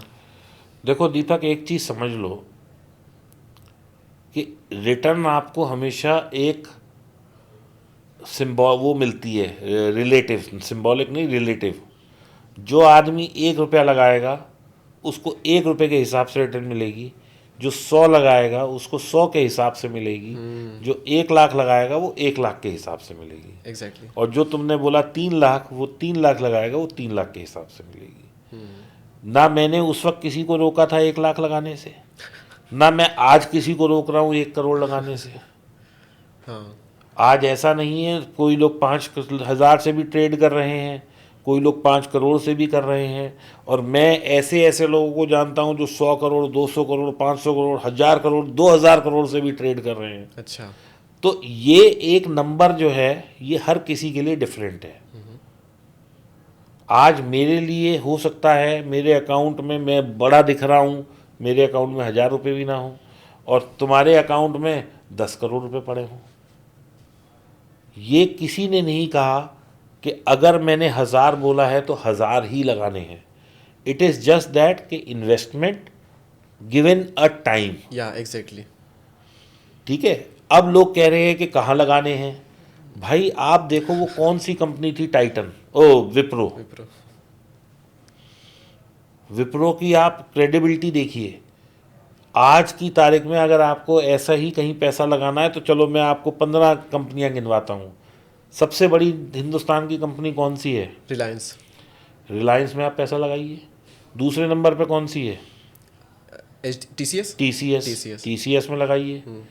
तीसरे नंबर पे कौन सी है? HDFC में लगाइए, SBI में लगाइए, ICICI में लगाइए, एयरटेल में लगाइए, और बताओ टॉप 10 कंपनी, मारुति में लगाइए, ITC में लगाइए, Hindustan Unilever, Asian paint, L&T, ये जो टॉप कंपनीज हैं इसमें आप पैसा लगाओ, 20-30 साल रखो ना पैसा। लेकिन ऑलरेडी इनका मार्केट कैप इतना बड़ा हो चुका है कि अब यहाँ से डबल, ट्रिपल और 5-6 गुना होना ठीक भी हो सकते हैं, ये भी मुश्किल है। लेकिन लेकिन मल्टीबैगर टाइप इतना रिटर्न अब पॉसिबल नहीं लगता इन कंपनीज में, ये हो सकता है ऐसी बड़ी कंपनीज में जिनका आपने नाम लिया? देखो ऐसा है, नहीं हो सकता। लेकिन क्योंकि मार्केट कैप ऑलरेडी रिलायंस का इतना अगर डबल भी होती है तो फिर बहुत बड़ी बात है, और डबल के बाद में आपने जो एग्जांपल लिया तो उस तरह से बहुत बड़ा रिटर्न वो शायद थोड़ा मुश्किल लगता है। छोटी सोच ही रह गई तुम्हारी, पिछली रील में भी और इस रील में भी। तभी रील वायरल होती है मेरी। देखो ये जो कंपनीज हैं, अब इनमें क्या होगा, इनमें वैल्यू अनलॉकिंग होगी। जैसे रिलायंस में हमने देखा कि रिलायंस 2600 के आसपास था, उसने एक अपना शेयर दे दिया रिलायंस जियो फाइनेंस के नाम से। अच्छा, ठीक है, अब वो जियो फाइनेंस भी तो बड़ा होगा 2000 का। ओके। ऐसे ही आईटीसी में होटल बिजनेस अलग हो गया, टबैको बिजनेस अलग हो गया, हो गए ना दो। ठीक है, अभी वो लिस्टिंग नहीं हुई लेकिन होएगी। ऐसे ही एचडीएफसी कोई अपना बच्चा निकाल देगा। बड़ी बड़ी कंपनियों में वैल्यू अनलॉकिंग होएगी, और अगर वैल्यू अनलॉक नहीं होगी तो इनका मार्केट कैप नहीं बढ़ेगा। इन लोगों को भी तो अपना मार्केट कैप बढ़ाना है। हाँ हाँ। कोई ये थोड़ी है कि आज रिलायंस 20 लाख करोड़ पहुंच गया तो ये यहाँ से 1 लाख करोड़ नहीं पहुंचेगा, या 50,000 लाख करोड़ नहीं पहुंचेगा। ओके, तो रिलायंस का अलग से स्टॉक निकलेगा या फिर उसी में ही? यार रिलायंस में तो कितने सारे वर्टिकल हो सकते हैं, एचडीएफसी में कितने सारे वर्टिकल हो सकते हैं, आईसीआईसीआई में वर्टिकल हो सकते हैं। नहीं, आपने कहा ना कि आप रिलायंस में पैसा लगाइए, एचडीएफसी में लगाइए, तो उसी में लगाना है या फिर जो अलग स्टॉक वो निकालेंगे उसमें? अलग में लगाइए। अभी अच्छा। लगाते हैं तो आपको 2 मिलेंगे ना, उसका वो तो मिलेगा ही। अच्छा अच्छा, वो फ्री में देंगे शेयर ऐसा अगर होल्डर है हम तो? हाँ जी। अच्छा जैसे रिलायंस ने जियो फाइनेंस दिया तो फ्री में ही दिया ना। अच्छा, फ्री में दिए लोग, वाह पैसे थोड़ी लिया है। सही है, ये मुझे नहीं पता था।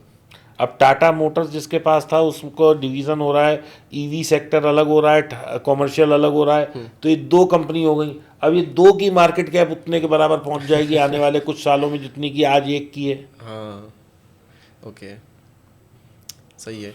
तो अगर हम स्टॉक में लगाते तो ये हमको, आपने कहा कि शेयर फ्री मिलते हैं, अगर हम म्यूचुअल फंड में लगाते हैं और म्यूचुअल फंड कंपनी उनको होल्ड करती है तो फिर भी हमें मिलते हैं, नहीं मिलते? नहीं, फिर नहीं मिलते? तब आपको सिर्फ म्यूचुअल फंड की वो मिलेगी जो एनएवी है। अच्छा, वो आज मान लो 500 है तो कल 550 होगी, तो आपको 50 पॉइंट का बेनिफिट होगा आपके जितने यूनिट आप होल्ड मतलब करोगे। म्यूचुअल फंड कंपनी को वो वाली होल्डिंग फ्री में नहीं मिलेगी? वो मिलेगी मिलेगी उन्हें। तो फिर हमारे इसमें आया ना, वो तो इनडायरेक्टली।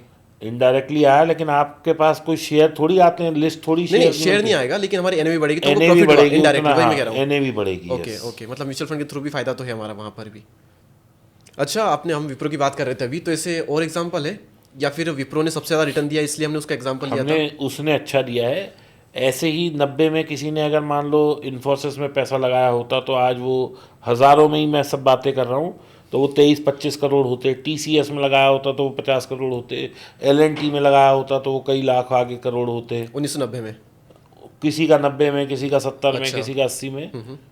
1000 रुपये की आप बात कर रहे हैं? 1000 रुपये की ही 1000 मैं रुपये से बात- 50 करोड़, 100 करोड़, ये सब? जी, ओके ओके। सबसे ज़्यादा रिटर्न किस स्टॉक ने दिया आज तक? मुझे आइडिया नहीं। आई थिंक बजाज की बात करते हैं। हाँ, शायद बजाज ने ही दिया होगा, क्योंकि बजाज जैसे जब डिवाइड हुआ था तो बजाज ऑटो कंपनी थी। हाँ बजाज जितने, मान लो आपके पास 10 स्टॉक थे बजाज ऑटो के, तो 10 ही आपको बजाज फाइनेंस मिले थे, 10 बजाज फिनसर्व मिले थे, 10 बजाज इंश्योरेंस, और जो भी ये जितने भी 5-6 हैं ये सारे मिले थे आपको। अच्छा, तो आज बजाज का अपना शेयर भी कितना ऊपर है, हाँ, और बाकी बाकी शेयर भी देखो कहाँ पहुँच गए। हाँ तो ये भी एक देखो, होता क्या है, आप जब बड़ी कंपनी को होल्ड करते हो तो उसका डिवीज़न होता ही होता है। अब जैसे आगे चल के हो सकता है, ये कोई इसको आप लोग बाय सेल वो ना समझें, we are just in a process of discussion, कि रिलायंस आगे चल के अपने कई डिवीज़न को वो कर दे, ऑयल एंड केमिकल को अलग कर दे, रिटेल को अलग कर दे, जियो प्लेटफॉर्म अलग कर दे, इन्वेस्टमेंट्स को अलग कर दे। अभी आप सब लोगों को शायद पता है या नहीं, डायरेक्टली और इनडायरेक्टली एक बहुत बड़ी, चलो मैं खुलासा करता हूँ कैसे इसमें वैल्यू जनरेशन हो सकती है। अभी जो आदमी, जियो के इंडिया में कितने कस्टमर हैं? जियो के इंडिया में करीब 51 करोड़ 50 कस्टमर करोड़, हैं। हाँ। ठीक है। अभी जियो ने क्या किया है, जियो स्फीयर करके अपना एक प्लेटफॉर्म लॉन्च किया है। जियो स्फीयर। Sphere, okay. उस जियो स्फीयर में क्या है, कि वो आपको एक ब्राउज़र है वो इंस्टॉल करना है। अब आप उसके थ्रू जब वो उसको यूज़ करोगे तो वहाँ आपको एक क्रिप्टो कॉइन मिलेगा जिसको कि बोला गया है जियो कॉइन। हाँ हाँ हाँ हाँ हाँ हाँ, यस। अब आप इम्पैक्ट समझना कितना बड़ा है ये। अभी वो लोग जो क्रिप्टो में नहीं ट्रेड कर रहे, अभी इन्होंने इसकी कोई मार्केटिंग भी नहीं शुरू की है, अभी मैं सिर्फ आपको अपनी एनालिसिस बता रहा हूँ, ये कोई प्रमोशन या कोई वो नहीं है, तो प्लीज़ इसको हाँ। एक मतलब कोई ट्रॉलिंग Yes. नहीं चाहिए मुझे हाँ, वो जब इसमें। तो पॉडकास्ट आएगा तब तक कुछ और न्यूज़ होगी इस पे, हाँ। तो आप सिर्फ सुनो, कुछ करो मत हमारे, ठीक है। तो अभी क्या हुआ है, 50-55 करोड़ जियो के यूज़र हैं। हाँ, उन्होंने जियोस्फीयर करके एक अपना Platform. ऐप प्लेटफॉर्म यूज़ किया है। यस, हाँ। सब लोगों ने इसे इंस्टॉल किया है, 1 करोड़ लोगों ने उसे इंस्टॉल भी कर लिया है, क्योंकि जब आप किसी भी उस पर प्ले स्टोर पे जाते हैं तो वहाँ वो दिखाता है कितने लोगों ने डाउनलोड किया। तो 1 करोड़ से ज़्यादा वो लोगों ने डाउनलोड कर लिया। ये मैं बता रहा हूँ, मेरे पास ये फ़ोन है, एप्पल का मुझे नहीं पता, मेरे पास सैमसंग का फ़ोन है, तो इसमें हम प्ले स्टोर की बात कर रहे हैं। हाँ, अब ये लोग जियोस्फीयर को यूज़ करेंगे, जैसे जैसे यूज़ करेंगे वो लोग एक कॉइन देंगे आपको, क्रिप्टो का कॉइन है जियो कॉइन। वो मुझे नहीं पता उसकी क्या वैल्यूएशन निकलेगी, कितने कॉइन मिलेंगे, क्या प्रोसेस रहेगा, लेकिन वो अभी फ्री में कुछ कॉइन देंगे आपको यूज़ करने के। मैं कहता हूँ एक ही कॉइन दिया आपको। आप रिलायंस की सोच को देखो जो 10 साल आगे चल रही है। हाँ यार। अभी 55 करोड़ आदमी हैं। अब उन्होंने डिक्लेयर कर दिया कि रिलायंस जियो कॉइन की वैल्यू मान लो 1 रुपये है। मैं बहुत मिनिमल ले रहा हूँ, हो सकता है 100 रुपये हो सकता है 10 रुपये हो सकता है 1000 रुपये हो, या हो सकता है 10 पैसे हो, मुझे नहीं पता। मैं कहता हूँ 1 पैसे की वैल्यू या 1 रुपये की उन्होंने वैल्यू रख ली, और उन्होंने कहा जी आप इतने घंटे यूज़ करोगे तो आपको इतने कॉइन मिलेंगे। 55 करोड़ आदमी वो यूज़ करने लगेगा in order to use that coin. Coin वो फ्री मिल रहा है। तो उन्होंने क्या किया, 55 करोड़ के लिए दरवाज़ा खोल दिया क्रिप्टो जर्नी के लिए।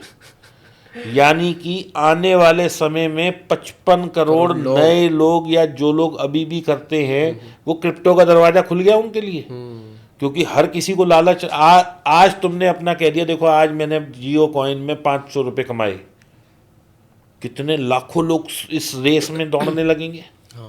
तो उनका विज़न देखो कितना आगे का है, कि किस तरीके से आप देखो रिलायंस हमेशा जो है देश में कितना विकास का काम करता है।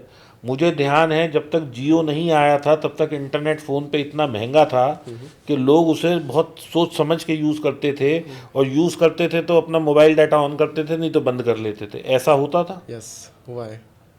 अब रिलायंस के आने के बाद कितना बेधड़क लोग यूज़ कर रहे हैं, मतलब बेबाक एकदम। हाँ। कोई सोचता नहीं है डेटा कितना लग रहा है, क्योंकि 1 GB 1.5 GB 2 GB 2.5 GB रोज का मिल रहा है। और एक्स्ट्रा लेना हो तो 20 रुपये मिल जाता है। ठीक है। हाँ। तो कोई मतलब उसकी वैल्यू खत्म हो गई। अब रिलायंस ने सोचा कि इस कंट्री में क्रिप्टो अवेयरनेस करते हैं, एक रेवोल्यूशन ले आए वो। कितने लोगों को फ्री में कॉइन दे रहे हैं, उस कॉइन का एक एड्रेस है, 55 करोड़ लोग हैं। अगर उसमें से 5 करोड़ लोगों ने भी उस कॉइन को लेना, खरीदना, बेचना, ट्रांसफ़र शुरू कर दिया, तो can you imagine the volume. हम लोग कहाँ पहुँच जाएंगे क्रिप्टो में। एग्जैक्टली 5 करोड़ की वॉल्यूम नहीं, 5 करोड़ लोग हैं, वो कितनी वॉल्यूम क्रिएट करेंगे। और ये सिर्फ अभी जियो में ही ट्रेड कर रहे हैं, कल को ये लोग बिटकॉइन में इधर उधर ट्रेड करने लगे तो अभी कितना बड़ा वॉल्यूम जनरेट हो सकता है क्रिप्टोज में, जियो कॉइन में, या किसी भी चीज़ में। एग्जैक्टली। तो ये क्या है, ये एक कंपनी का विज़न है। कल को वो हो सकता है ये कंपनी इतनी बड़ी बन जाए कि इस डिवीज़न को ही अलग कर दें। हो गई ना वैल्यू अनलॉकिंग। एग्जैक्टली। तो इस तरीके को बोलते हैं वैल्यू अनलॉकिंग। ओके, ये तो आपने नई चीज़ बताई, कई लोगों के लिए नहीं होगी मेरी तरह। जी। ग्रेट। आपका रिलायंस पे बहुत विश्वास है।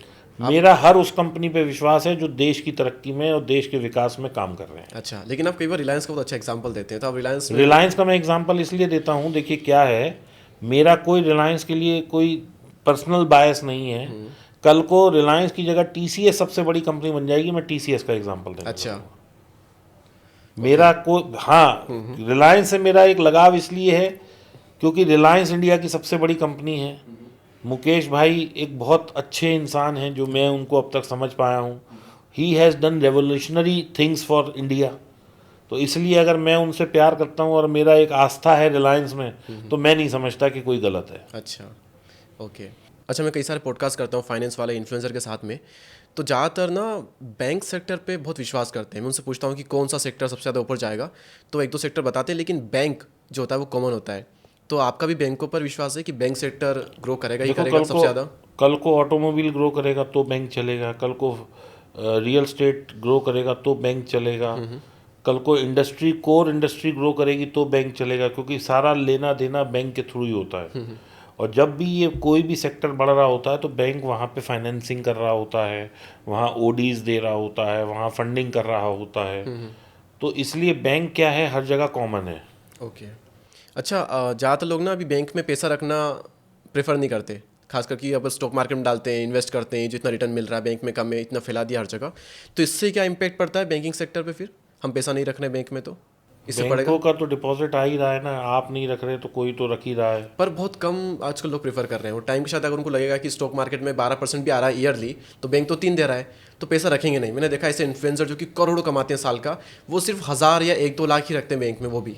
नहीं, 130-40 करोड़ लोग हैं, बैंकिंग सिस्टम अभी स्ट्रांग है, अच्छा, स्ट्रॉन्ग है, इससे इम्पैक्ट नहीं पड़ेगा कोई इनको बहुत इतना? लंबा चौड़ा इम्पैक्ट अच्छा, ओके। तो बैंक सेक्टर ऐसा है जिस पर विश्वास करके ये लंबा जाएगा ही जाएगा, बाकी करना सेक्टर ही पे पड़ेगा। हाँ। अच्छा, ओके।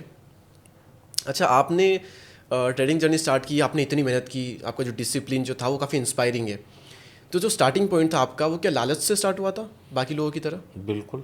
लालच से स्टार्ट हुआ? जी। तो आपको जब ये रियलाइज़ हुआ कि ये लालच है मेरा, तो आपको ये ख्याल नहीं आया कि मेरे को लालच को छोड़ देना चाहिए और ये चीज़ मेरे लिए नहीं है? तभी तो मैं कामयाब हुआ ना। अच्छा, तो उस पॉइंट पे आपको रियलाइज़ हुआ था, तो आपने ये रियलाइज़ नहीं हुआ आपको कि मैंने गलत चूज़ कर लिया? आपको ये रियलाइज़ हुआ कि मैं गलत तरीके से कर रहा था? मैं गलत तरीके से कर रहा था। तरीका- देखो क्या है, हम एक कुएं में गए, अब अगर मैं पानी नहीं निकाल रहा तो उसके 2-3 कारण हैं। एक, कुआं सूखा हुआ है तो मैं पानी नहीं निकाल पा रहा। हाँ। एक, अगर वो भरा पड़ा है तो मैं पानी नहीं निकाल पा रहा।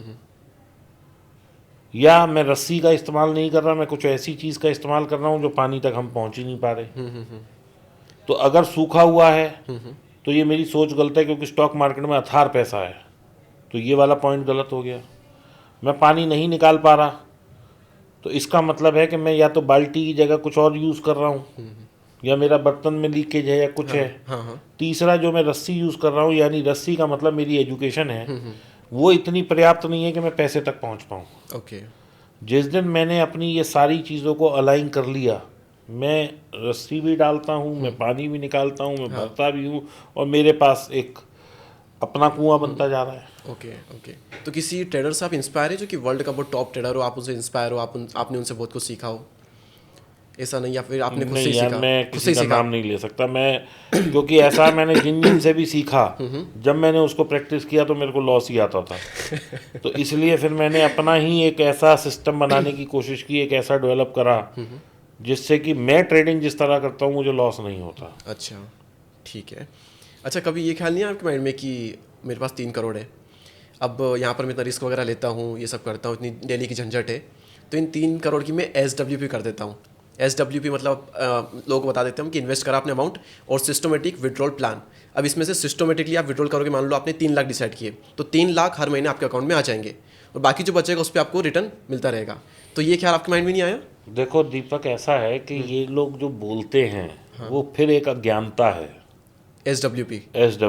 अच्छा, 3 लाख का मतलब है कि मैं 36% निकाल रहा हूँ, मतलब 36 लाख रुपए निकाल रहा हूँ, ईयरली? यही मतलब हुआ ना। हाँ, ईयरली 36 निकाल रहे हैं। ठीक है। हाँ। अब ये किसने कहा है कि हर म्यूचुअल फंड हर साल पॉजिटिव रिटर्न देगा? मान लो किसी साल नेगेटिव रिटर्न है और मैंने 36 लाख निकाल लिए, तो मेरे तो 2 करोड़ 30 लाख या 2 करोड़ 24 लाख रह गए। अब क्या करूँगा मैं? हाँ, ये सोचने वाली बात है। अगर 2 साल नेगेटिव रिटर्न रह गई तो मैं क्या करूँगा? हाँ, कि ईयरली अगर उसने और यदि 40% चलो लॉस दिया। पॉजिटिव रहा, केवल 5% रिटर्न आई, 5% का मतलब है कि 3 करोड़ का 5% 15 लाख रुपए आया, 15 लाख रुपए कमाई हुई और मैंने 36 लाख निकाल लिए, तो मैं कहाँ से प्लस में हूँ भाई?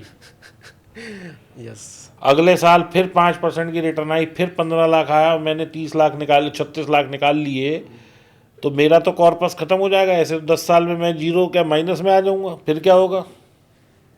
हाँ, अगर आपने SWP की उसके 3-4 साल तक मार्केट माइनस में ही रहा तो आपके साथ बहुत बड़ी समस्या खड़ी हो सकती है। माइनस रहा या वहीं रहा, वहाँ रहा तो कि आप तो निकाल तो रहे हो ना। फिर एग्जैक्टली। तो इसलिए मैं किसी अज्ञानता को सपोर्ट नहीं करता। SWP का भी एक सिस्टम होता है, वो सिस्टम समझना पड़ेगा। जब हम उसको समझेंगे, और अगेन देखो क्या होता है, रीले वायरल करने के लिए, लोगों को बेवकूफ़ बनाने के लिए मैं कुछ भी नंबर बोल सकता हूँ, लेकिन प्रैक्टिकली वो चीज़ें कैसे चलेंगी, कितना मेरे को निकालना है, कितना मुझे मिलेगा, किस तरीके से निकालने का सिस्टम है, ये पूरा एक सिस्टम है।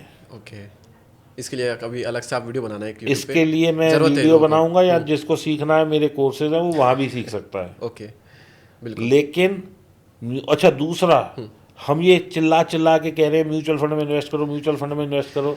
आप लोगों के हिसाब, मैं जानकारी के लिए बता दूं, कुछ 2000 से ज़्यादा म्यूचुअल फंड की स्कीमें बाज़ार में हैं।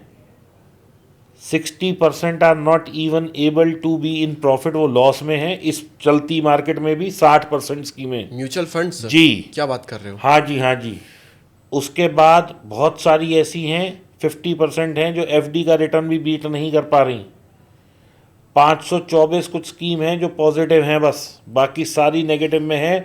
ये डेटा जाके आप लोग एमफी की वेबसाइट या म्यूचुअल फंड इंडिया, या मुझे नहीं पता कौन सी वेबसाइट है, लेकिन ये मैं आपको बिल्कुल ऑथेंटिक डेटा बता रहा हूँ कि हर म्यूचुअल फंड प्रॉफिट में नहीं है, हर फंड प्रॉफिट में नहीं है। इसीलिए आपको पैसा जो है बहुत सोच समझ के लगाना है।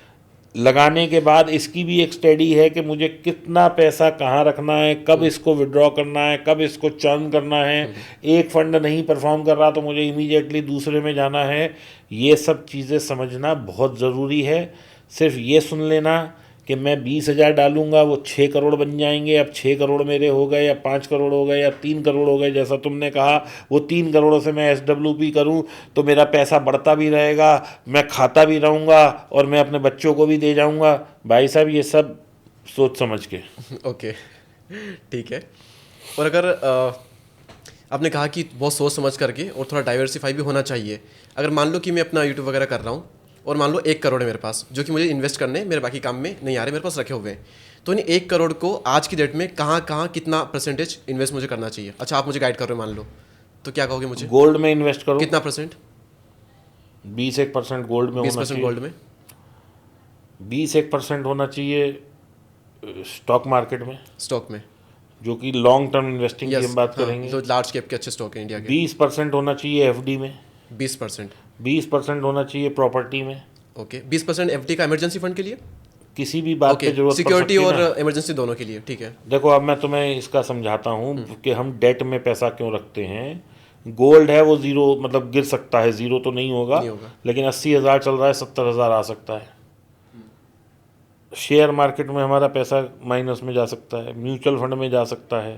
तो ये सारे एसेट हो गए रिस्की। यस। अब मान लो हमने FD में पैसा नहीं रखा और ये सारे 20% नीचे हैं, और तुम्हें पैसे की ज़रूरत पड़ गई, तो ये तोड़ोगे तो इसका मतलब ये है कि हमने 100 की चीज़ को 80 में बेचा। एग्जैक्टली, वो लॉस में निकाल रहे हैं। वो लॉस में निकाल रहे हैं। तो अगर कोई ऐसी आपातकालीन स्थिति आ गई तो ये FD वाला पैसा वो तो हमेशा बढ़ेगा ही ना। FD वाला तो कभी माइनस में नहीं जा सकता। सेकेंडली, ये सारे फंड मिला के मान लो 7% 5% के लॉस में हुए, और इधर केवल 20% में तुमने कमाया, तो तुम समझो इधर 20% का लॉस, यानी कि 5% इज इक्वल टू इस पूरे का 1%। तो अगर तुम यहाँ 7% कमा रहे हो, तो इसका मतलब अगर तुम्हारा यहाँ पे 5% लॉस है तो वो 3.5% रह गया ना, क्योंकि 1.5% वहाँ से आ गया। तो इसलिए हमेशा अपने आप को बैलेंस रखना चाहिए। हम क्या कमाएंगे should not be the focus, हमें अपनी कैपिटल प्रोटेक्ट करनी है, should always be the focus. Okay, तो आपने बताया FD, property, gold, stock, stocks, mutual fund, mutual fund 20%, okay. Diversify रखना ही चाहिए, बिल्कुल। क्योंकि एक था कि जापान का मार्केट 35 साल से वहीं था, वहीं घूम 35 रहा है, साल yes। बाद फिर वहाँ पर अपना ऑल टाइम हाई टच किया, वो बहुत ऊपर नहीं गया, टच करने के बाद वापस थोड़ा बहुत वहीं घूम रहा है। तो मैंने पूछा था एक क्रिएटर से कि अगर इंडेक्स आती हो जाए तो क्या करें, तो उन्होंने कहा आपके साथ ऑप्शन ही किया इसके अलावा, इसलिए आप अपना पोर्टफोलियो थोड़ा डाइवर्सिफाई रखो, गोल्ड, बॉन्ड्स, एफडी, इन सब में आप Yes। रखो कहीं ना कहीं। कभी इंडेक्स साथ तो ऐसा नहीं हो सकता, कुछ अगर बहुत बड़ी वार वगैरह हो गई तो ऐसा हो सकता है कि 15-20 सालों तक देखो ऐसे जी, ही कल लटकता को रहे? अभी मैं यहाँ से निकलूँ और मैं ही मर जाऊँ तो क्या हो सकता है? मैं बहुत आगे की बात करूँ, मुझे 5 मिनट बाद का नहीं पता। मतलब हो तो सकता है कुछ भी, देखो जी, कुछ भी हो सकता है। तो रिस्क तो है, तो इसलिए थोड़ा संभल के, है ना? बिल्कुल। Okay, brilliant sir. अच्छा, आप कहते हैं कि आप किस में 800 मैसेज पढ़े हैं ट्रेडर के जो कि लॉस में है, तो आप कम से कम 500 ऐसे ट्रेडर से मिलोगे जो कि बहुत लॉस में, तो 300, 400, 500 ऐसे से मिलोगे लाइफ टाइम में जो कि प्रॉफिट में भी हैं, आपके फ्रेंड वगैरह भी होंगे। तो जो लॉस में है उन सब की कोई एक कॉमन मिस्टेक, और जो कि प्रॉफिट में है उन सब की कोई एक कॉमन चीज़। जो लॉस में है वो ऑप्शन बाइंग में लॉस में है ऑप्शन बाइंग में, जी, और जो प्रॉफिट में है वो हेजिंग, सेलिंग और फ्यूचर, वो सब अपना बैलेंस करके चल रहे हैं। अच्छा। और इस पर्सन बिहेवियर में अगर उनके देखें तो दोनों की इसमें डिसिप्लिन का तो फर्क है ही है। डिसिप्लिन का सबसे बड़ा फर्क है। जो ट्रेडर प्रॉफिट में है, आप मान के चलोगे वो डिसिप्लिन है ही है। डिसिप्लिन है ही है, बगैर डिसिप्लिन के प्रॉफिट नहीं आ सकता। हाँ। और डिसिप्लिन को अगर आप एक वर्ड में डिफाइन करो ट्रेडिंग की दुनिया में तो क्या हो सकता है? टाइमली स्टॉप लॉस लेना। अच्छा, ये बहुत बेसिक और बहुत सिंपल चीज़ होती है, और बहुत बड़े बड़े क्रिएटर ऐसे पॉडकास्ट में आकर के बोल देते हैं, लोग सीरियसली लेते नहीं है। बिल्कुल। अभी बहुत बेसिक है तो अरे ये क्या, तो पता ही थी, पर ये बहुत इंपॉर्टेंट चीज़ होती है, लोग इसे समझते नहीं, पता नहीं क्यों नहीं समझते होंगे। आप क्या क्या लगता है आपको? ग्रीड, ग्रीड, ग्रीड, लालच। लालच। ओके सर, आपने बहुत क्वेश्चंस कवर किए। अब बहुत ही इंटरेस्टिंग सेगमेंट यहाँ पर है, रैपिड फायर है। आपको यहाँ पर दो में से कोई एक चॉइस होगी, वो आपको चूज़ करना है। 1 वर्ड में, तो 1 वर्ड में हम आंसर करेंगे। अगर आपको एक्सप्लेन करना है तो इसके आप बात करना कि हाँ उसके बारे में एक्सप्लेन कर लेते हैं कि मैंने ये बोला तो उसमें ये चीज़ है, ठीक है? ट्रेडिंग या स्टॉक? ट्रेडिंग। हाँ, ओके। आप क्या चूज़ करोगे, स्टॉक या म्यूचुअल फंड? मैं पर्सनली करूँगा तो personally। Mutual fund. Mutual fund choose करोगे, सही है। म्यूचुअल फंड या ETF? Mutual fund. Mutual fund या FD? FD। FD या गोल्ड? गोल्ड। गोल्ड या म्यूचुअल फंड? गोल्ड। गोल्ड या सिल्वर? गोल्ड। सिल्वर या FD? तो FD अब बताइए, ऊपर रख चुके हैं सबसे। FD। FD, okay. Credit card पे लोन लेंगे या फिर पर्सनल लोन लेंगे? दोनों एक ही चीज़ है, कोई फ़र्क नहीं है। अच्छा, दोनों पर्सनल, लेकिन क्रेडिट कार्ड के थ्रू या फिर बैंक के थ्रू, क्या प्रेफर करोगे? क्या करते क्या हो? क्रेडिट कार्ड के थ्रू आसान है ना, फ़ोन करो पैसा आ गया अकाउंट में, और उसमें पूरा पेपर वर्क प्रोसेस है, तो इसलिए credit card is better. Okay. Weekly options या मंथली ऑप्शंस? अब तो ऑप्शन ही नहीं है कोई, तो वीक मंथली में ही जाना पड़ रहा अरे है। हाँ ऑप्शन बाइंग या option selling? Selling. Selling. Business start करना अपना, ये आपके लिए है ना, आप अपना बिजनेस स्टार्ट करो, या फिर जो ऑलरेडी बिजनेसेस हैं उनमें आप इन्वेस्ट करो? डिपेंड करता है कि पूंजी कितनी है। अगर पूंजी पर्याप्त है तो अपना शुरू करेंगे, मतलब इच्छा नहीं तो है, है, मतलब इच्छा तो है बिजनेस नहीं स्टार्ट है करने पे तो विश्वास ज़्यादा। लोगों के साथ पैसा लगाओ। आपका अब तक का सबसे बड़ा लॉस? करोड़ों में है, सबसे बड़ा प्रॉफिट? लाखों में है। 50 लाख के ऊपर या नीचे, इतना बता दो बस। 2-2.5 लाख का है मैक्सिमम प्रॉफिट। एक बार में? जी। इससे ऊपर प्रॉफिट ही नहीं किया आपने कभी? इसको एक्सप्लेन बाद में करेंगे सर। ऐसा है कि जब मैं लॉस लेता था तो मैं बहुत बड़े बड़े लॉस लेता जाता था, लेकिन जब मैं सीख के करने लगा तो अब मेरा लॉस भी 2-2.5 लाख का है, प्रॉफिट भी 2-2.5 लाख का है। अच्छा, तो ठीक है, इससे ऊपर का गेम ही नहीं है। कभी नहीं हुआ सच में? नहीं। ओके, तो मतलब फिर वही मेरा अगला क्वेश्चन था कि आपका मंथली हाईएस्ट रिटर्न परसेंटेज, तो फिर तो क्या ही निकलेगा, वही वही 2%, 2-3% ही हाँ। निकलेगा। अच्छा, हेल्थ या वेल्थ? अभी तक तो वेल्थ है, लेकिन हेल्थ भी ज़रूरी है। मैं आऊँगा इस पर थोड़ा सा। सबसे बेस्ट प्लेटफॉर्म न्यूज़ के लिए स्टॉक मार्केट की? बहुत सारे हैं, जो भी देखो कोई उसके लोग लिए। मनी कंट्रोल ज़्यादा प्रेफर करते हैं। मनी कंट्रोल है, वही है, मैं तो वही समझता हूँ, मनी कंट्रोल ही है। मनी कंट्रोल ही है ना, ओके। सबसे बेस्ट प्लेटफॉर्म आपको कौन सा लगा अब तक इन्वेस्ट करने के लिए? जहाँ प्रॉफिट आप बना सको। नहीं, यूज़र फेस सबसे अच्छा किसका लगा? सारी अच्छे। जिसका अच्छा है, लोगों से तकलीफ होती है कि वो बहुत नाटक करता है बीच में, नाम नहीं लेते। चेंज कर लो।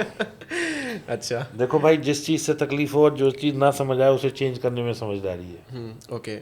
हाँ अब ये मेरा रेपिड फायर यहाँ ख़त्म हुआ। अपने काफ़ी अच्छी अच्छी चॉइसेस बताई यहाँ पर। और एक चीज़ यहाँ पर थी, काफ़ी लोग कमेंट भी करते हैं कि आप इतने डिसिप्लिन ट्रेडर हो, आप इतने इंटेलिजेंट हो, इतना नॉलेज है आपको, तो आप हेल्थ पे इतना फोकस क्यों नहीं करते? टाइम नहीं मिल पाता। टाइम नहीं मिल पाता, तो आपको लगता नहीं टाइम निकालना चाहिए इसके लिए? निकालेंगे। निकालोगे? अभी कुछ करते हो हेल्थ के लिए?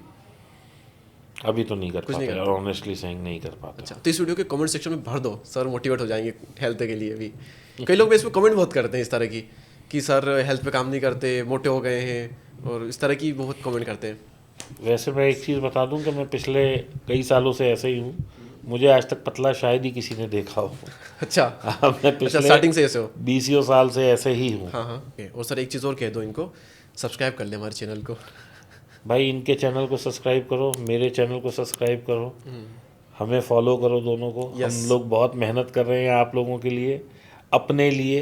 प्लीज़ हमें सपोर्ट करिए। Thank you. एग्जैक्टली, तो सब्सक्राइब कीजिए। हम मिलेंगे किसी और एपिसोड में और नए नॉलेज के साथ में। तब तक के लिए जय हिंद, जय Bharat. Thank you so much. नमस्कार। Thank you sir.